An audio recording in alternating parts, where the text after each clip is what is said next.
Burlington, Vermont, on a cool spring night in 1980. Just after midnight, Sarah Carter returned to her apartment building at the end of Pine Street.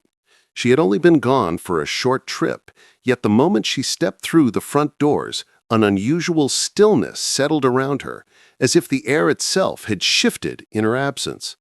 The entire hallway was submerged in darkness.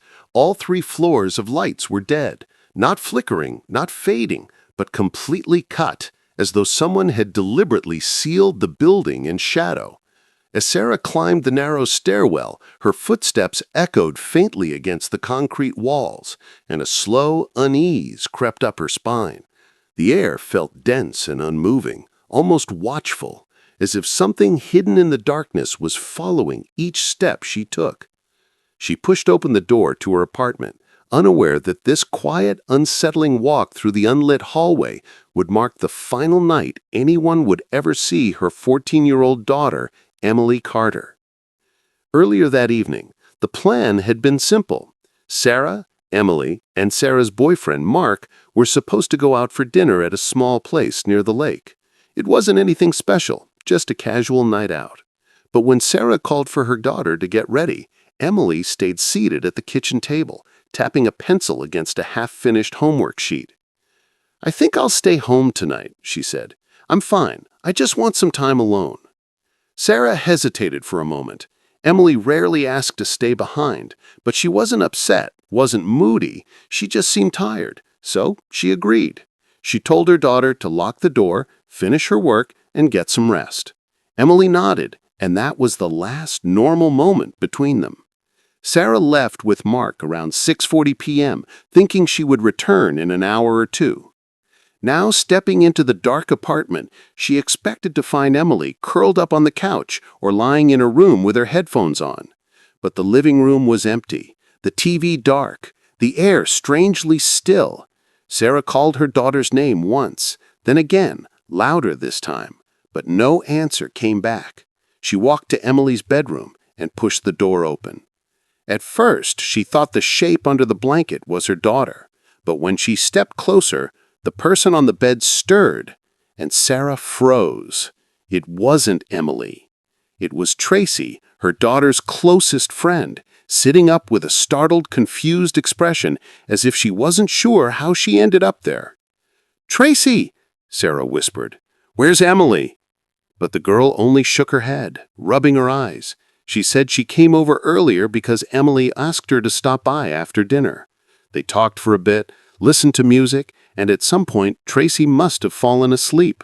She didn't notice Emily leave. She didn't hear the door open. She didn't hear anything at all. As Sarah climbed the narrow stairwell, her footsteps echoed faintly against the concrete walls, and a slow unease crept up her spine. The air felt dense and unmoving, almost watchful, as if something hidden in the darkness was following each step she took. She pushed open the door to her apartment, unaware that this quiet, unsettling walk through the unlit hallway would mark the final night anyone would ever see her 14-year-old daughter, Emily Carter. Earlier that evening, the plan had been simple. Sarah, Emily, and Sarah's boyfriend, Mark, were supposed to go out for dinner at a small place near the lake. It wasn't anything special, just a casual night out. But when Sarah called for her daughter to get ready, Emily stayed seated at the kitchen table, tapping a pencil against a half-finished homework sheet. "I think I'll stay home tonight," she said. "I'm fine. I just want some time alone." Sarah hesitated for a moment. Emily rarely asked to stay behind, but she wasn't upset, wasn't moody. She just seemed tired. So Sarah agreed. She told her daughter to lock the door, finish her work, and get some rest. Emily nodded, and that was the last normal moment between them. Sarah left with Mark around 6:40 p.m., thinking she would return in an hour or two. Now, stepping into the dark apartment, she expected to find Emily curled up on the couch or lying in her room with her headphones on. But the living room was empty, the TV dark, the air strangely still. Sarah called her daughter's name once, then again, louder this time, but no answer came back. She walked to Emily's bedroom and pushed the door open. At first, she thought the shape under the blanket was her daughter, But when she stepped closer, the person on the bed stirred, and Sarah froze. It wasn't Emily. It was Tracy, her daughter's closest friend, sitting up with a startled, confused expression, as if she wasn't sure how she ended up there. "Tracy?" Sarah whispered. "Where's Emily?" But the girl only shook her head, rubbing her eyes. She said she came over earlier because Emily asked her to stop by after dinner. They talked for a bit, listened to music, and at some point, Tracy must have fallen asleep. She didn't notice Emily leave. She didn't hear the door open. She didn't hear anything at all. Sarah searched the apartment again. The kitchen, the bathroom, the tiny storage space near the water heater, calling Emily's name each time. Nothing responded. No movement, no sign of her daughter anywhere. Then she noticed the deadbolt on the front door. Unlocked. She had reminded Emily to lock it. She was certain of that. A cold pressure formed in her chest as she stood alone in the silent apartment. Something was wrong. Terribly wrong. But nothing in front of her could explain it. No broken glass, no overturned chair, no missing belongings. Only absence. A kind of absence that felt heavy, unnatural, final. She reached for the phone on the counter. She hesitated, hoping she'd hear the front door open, that her daughter would walk in and apologize for worrying her, but the apartment remained silent. At 9:27 p.m., she dialed the police. The first officers arrived within minutes, calling Emily's name the moment they stepped into the building. Their voices echoed through the stairwell, bouncing off the concrete walls without a single answer. When they reached the apartment, Sarah stood in the doorway, pale, trying to steady her breathing. The officers entered, scanning the small space with quick, practiced movements. Nothing was overturned, nothing broken, nothing out of place. They checked the bedroom, the kitchen, the bathroom, and then the hallway again. Still nothing. One of them noticed the deadbolt on the front door. Unlocked. Another called Emily's name down the corridor, but again only the echo came back. They searched the stairwell, the laundry room, the basement, and the parking lot behind the building where old street lamps hummed over empty cars. No sign of her. A few neighbors opened their doors, confused and half awake, saying they hadn't heard anything strange. No scream, no footsteps, just the short power outage earlier, and then nothing else. By midnight, officers were combing the surrounding blocks, their flashlights cutting through alleys and doorways as they called Emily's name into the empty streets. Sarah waited inside the apartment, sitting on the couch, with her hands clasped so tightly they trembled. Every few minutes she looked toward the front door, hoping to hear footsteps, a voice, anything at all. But the building stayed silent. Around 2 a.m., detectives arrived. They moved through the apartment slowly, checking the door frame, the windows, the lock, the small bedroom. Nothing was missing. Nothing was disturbed. It was as if Emily had stepped out of existence, quietly, effortlessly, without leaving behind the slightest ripple. Detectives stood in the center of the living room for a long moment, listening. Buildings like this always carried small sounds, pipes ticking, neighbors moving upstairs, the hum of old wiring behind the walls, but tonight it felt unnaturally still. One detective walked to the bedroom again, running his hand lightly along the doorframe. Another inspected the deadbolt a second time, noting the shallow angle of the lock, the faint scrape as if someone had turned it without fully closing the door afterward. They asked Sarah everything, what time she last saw her daughter, whether Emily ever snuck out, whether she had friends nearby. Sarah answered with a trembling voice, each word slower than the last. Emily wasn't the kind of girl who wandered off. She didn't even like walking home alone after dark. She would never have left without a note, without her jacket, without telling someone, and certainly not without saying goodnight. By dawn, officers had expanded the search to every street surrounding the apartment. They checked dumpsters, alleyways, bus stops, and every storefront with an awning deep enough to cast a shadow. Patrol cars crawled through the quiet morning roads while detectives canvassed the neighborhood, knocking on doors and asking the same questions again and again. Most people were still asleep when the outage happened. Others remembered their lights flickering, the radio cutting out for a second, the building across the street going dark before clicking back on. But no one had seen a teenage girl outside. No one had heard a door open. No one had even noticed movement in the hallway. It was as though time inside the building had simply folded over itself. The lights went out, and when they came back, Emily was gone. When they reviewed the apartment once more, nothing had changed. The bedroom lamp sat where Emily had left it. Her homework lay neatly arranged on her desk, pencils still resting in the crease of her notebook. The blanket on her bed was slightly rumpled where Tracy had been lying earlier, but otherwise undisturbed. There were no signs of a struggle, no footprints, no fibers, no fingerprints that didn't belong. Everything was intact, eerily intact. One detective wrote in his notebook that it felt like searching for someone who had vanished between heartbeats. Another said later it was the quiet that bothered him most. Not the kind of quiet you find after people leave, but the kind that follows something you can't explain. By mid-morning, the case was already escalating. Flyers were being printed before noon. Officers retraced their steps, asking the same neighbors the same questions in case fear had loosened a detail they'd forgotten to mention earlier. Tracy, pale and shaken, returned to give a full statement. She described everything she remembered, the laughter, the brief outage, the moment she opened her eyes and realized Emily wasn't standing by the bed anymore. She tried to recall any sound, any shift in the air, anything that could explain why the door was unlocked. But she remembered nothing, just darkness and then light, and Emily missing. Detectives walked back down the narrow hallway toward the apartment door, pausing once more beside the deadbolt.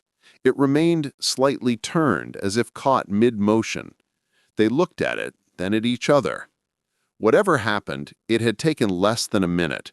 Whatever happened, Emily had not walked out on her own. By the second day, the investigation had grown into something larger, heavier, and far more unsettling than the disappearance of a teenage girl should have been. Burlington police had handled missing juveniles before: runaways, custody disputes, teenagers leaving in the middle of the night after arguments at home. But none of those cases felt like this. Detectives returned to the apartment complex just after sunrise. The hallways were quiet again, damp with the kind of morning cold that settles in old buildings. They interviewed every tenant on the second floor, then the third, and finally the basement-level units with their dim lighting and heavy, buzzing air. Most had nothing to add, but several tenants now insisted the building hadn't just flickered the night before. It had been dark for a long time. Some swore it lasted at least 20 minutes. Others said closer to half an hour. One elderly man said he could tell because he'd been timing his breathing exercises when the hallway lights died, and he finished an entire sequence before they came back on. Another tenant said she tried to head upstairs during the outage, but turned back after realizing she couldn't see a single step in front of her. The timing varied slightly from person to person, but the message was the same. The building had been swallowed in darkness far longer than any power company's brief dip. But when detectives double-checked with Burlington Electric, the answer contradicted every resident's memory. No large-scale outage had occurred. No transformers had tripped. No grid issues had been logged on Pine Street that night. The closest thing in the utility records was a tiny voltage dip, 10 seconds at most, and not nearly enough to explain a full half-hour blackout inside the building.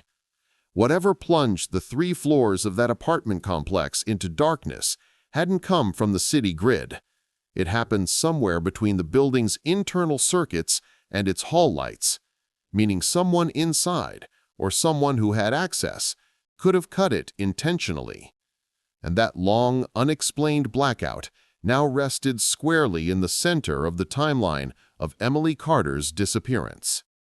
Outside, officers formed a grid, searching the patches of woods behind the complex and the narrow trail that led toward the Winooski River. Leaves were still wet with morning frost, soft enough to hold footprints, but there were none. Just the occasional imprint of an officer's boot, as the search expanded deeper into the trees. No torn fabric, no dropped item, no signs of someone moving through in the previous 48 hours. It was as if Emily had never walked that direction at all. Back inside the apartment, detectives began reconstructing the night minute by minute. They rechecked the power timeline, examined the wiring room in the basement, tested the stairwell switches, and even brought in a technician to measure residual heat on the circuit boxes. Nothing pointed to a natural electrical failure. Nothing pointed to a random malfunction. The only thing certain was the blackout lasted far longer than the official records claimed, and it happened during the exact window Emily vanished. One detective lingered near Emily's bedroom, studying the space as though it might speak if given enough silence. Her jacket still hung on the hook. Her shoes were lined neatly by the wall. Her school bag sat with the zipper half open, the corner of a notebook peeking out. Everything suggested she was planning to stay in for the night. Everything suggested she had no intention of going anywhere. And yet the bed, the one Tracy had slept on, was the only thing slightly disturbed. Blankets creased in ways that didn't match a struggle, but didn't fully match sleep. The detective wondered whether Emily had ever returned to the room during that blackout, whether she had stood silently in the doorway while Tracy slept, whether she had left again, all unnoticed, all untraceable. By late afternoon, frustration had begun to surface.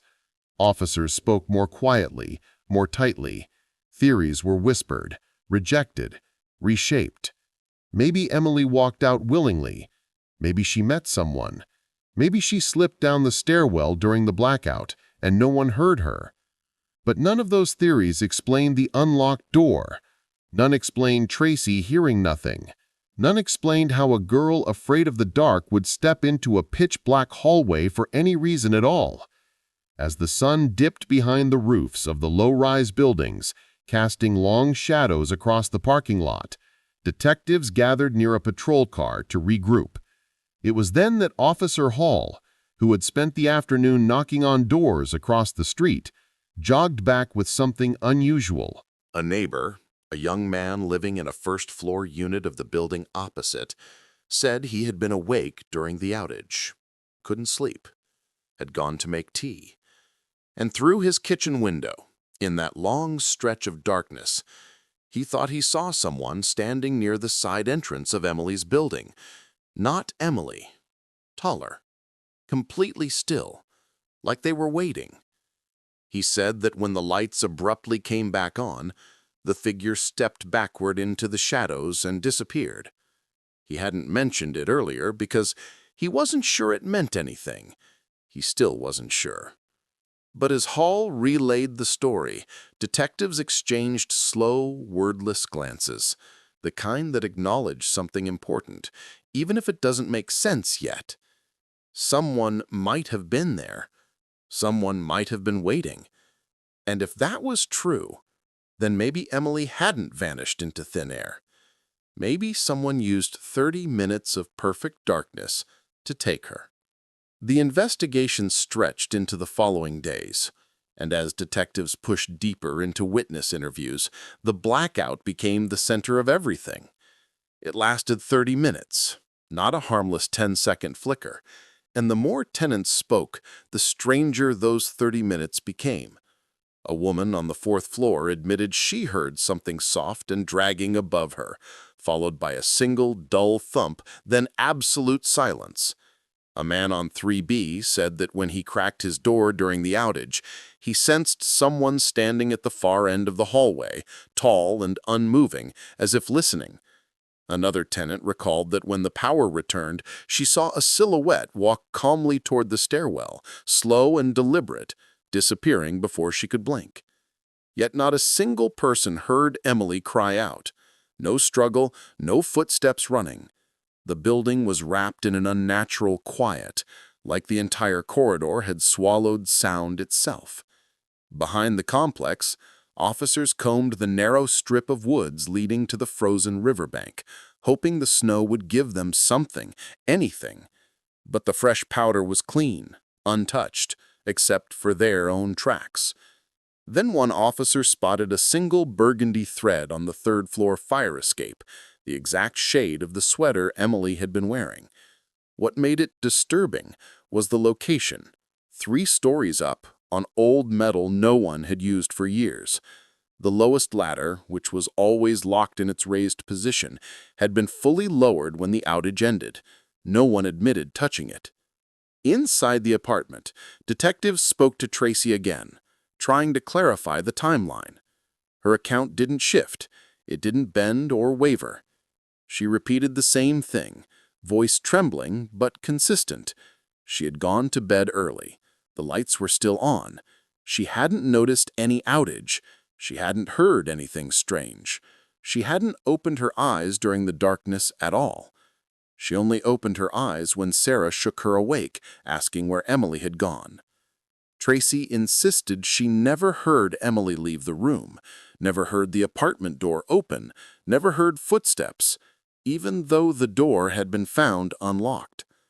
At first, detectives suspected she was withholding something, but her details didn't change no matter how gently or firmly they pressed. "I slept straight through," she kept saying. "I didn't hear her get up. I didn't hear anything." It was that very consistency that unsettled investigators. The entire building had fallen into an eerie, muffled quiet during the outage, yet Tracy had slept through all of it. Through the thump on the 4th floor, through the dragging sound, through whatever happened in the hall. She had no memory of shadows, of movement, of a door opening, nothing. Just sleep that felt heavier than usual, deeper than what she was used to. One detective wrote in his notes, possibly drugged, or extreme fatigue, or something else. Detectives reviewed similar disappearances from the last 5 years. Different towns, different circumstances, but the same chilling pattern. Localized blackouts lasting 20 to 40 minutes, a tall figure reported by at least one witness, victims vanishing silently from indoors, no alarms, no signs of forced entry, no sounds of resistance. And now Emily fit the pattern too cleanly to ignore. The blackout wasn't random. Someone used it. Someone moved through that darkness with precision, someone who knew exactly when the power would fail and how to take a girl without waking her best friend lying just a few feet away. And as detectives pieced together the fragments, a quiet, collective realization settled over them. Someone had been stalking that building long before the lights went out. In the following weeks, the investigation stretched wider, then thinner, like a net cast over dark water with nothing caught inside it. Detectives coordinated with state police, searched abandoned properties along the river, brought in dogs, divers, thermal imaging, anything that could break the silence of Emily's trail. But the dogs lost her scent before they even reached the stairwell. The divers found nothing but rusted cans and river silt. The thermal scans picked up nothing but the steady glow of apartment buildings and empty parking lots. There was no body, no article of clothing, not even a discarded hair tie. Every direction the case moved in collapsed into the same dead end. They questioned the neighbor who claimed he saw the tall figure outside during the blackout. He repeated the same description, unmoving, watching the side entrance as if waiting for something or someone to step into the dark. He couldn't describe a face, or clothes, or features, just the silhouette, tall, still, wrong. And every time detectives pressed him, he whispered the same unsettling detail. The figure didn't move like it was startled when the lights came back on. It stepped back calmly, as if retreating was part of the plan. Police followed every possibility. Runaway? No. Emily had left behind every possession: wallet, jacket, shoes, diary, even her favorite cassette tapes. Abduction by someone she knew? There was no one in her life who matched the timing, the access, or the strange, silent method. Random predator? Unlikely. Predators don't usually wait through blackouts inside apartment buildings without leaving a trace. And then there was the fire escape, the lowered ladder, and the tiny burgundy thread snagged on the railing. Forensics confirmed it could have come from her sweater, but couldn't confirm when it snagged or how. Eventually, the case moved from active to stagnant. Detectives rotated out. New officers came in with fresh eyes, tried to revive the timeline, studied the old floor plans, re-interviewed neighbors who were now tired of talking. But the story didn't change. Emily had vanished inside her home, inside a building full of people, inside a 30-minute pocket of darkness no one could fully explain. Years turned into decades. Tenants moved out. Some passed away. Sarah Carter stayed in Burlington for several years after, unable to leave the city where her daughter's absence hung like fog. Eventually, she moved west, carrying Emily's belongings in 2 small boxes she never opened again.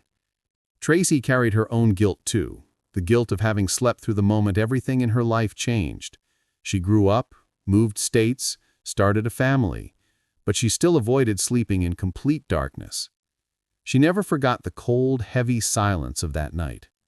Every few years, a new detective would reopen the case, hoping new technology could do what old methods couldn't. They tested the thread again. They scanned fingerprints on the apartment door with updated systems. They even attempted to digitally enhance the statements from that long-ago night, aligning witness accounts with historical grid maps of power outages. Nothing shifted. Nothing cracked open. The file grew heavier, thicker, layered with notes and photographs that never pointed to a culprit, never revealed a motive, never explained how a 14-year-old girl disappeared without a sound. In the end, all the evidence, the blackout, the unlocked door, the lowered fire escape, the silent hallway, the tall figure waiting outside, became fragments of a puzzle with no center. And today, more than 40 years later, the disappearance of Emily Carter remains one of Burlington's most haunting mysteries. A case archived in dust and uncertainty. A name spoken quietly by retired officers who still wonder what they missed. A cold spring night in 1980, when the lights went out for half an hour and a girl slipped into the dark without leaving a single trace behind. No answers. No closure. Just a story that refuses to settle, living on in the shadows of a building where every hallway light now burns a little brighter, as if trying, too late, to keep the darkness away. Thanks for watching. I hope to see you again in the upcoming videos. Please subscribe to the channel and follow the exciting videos coming soon.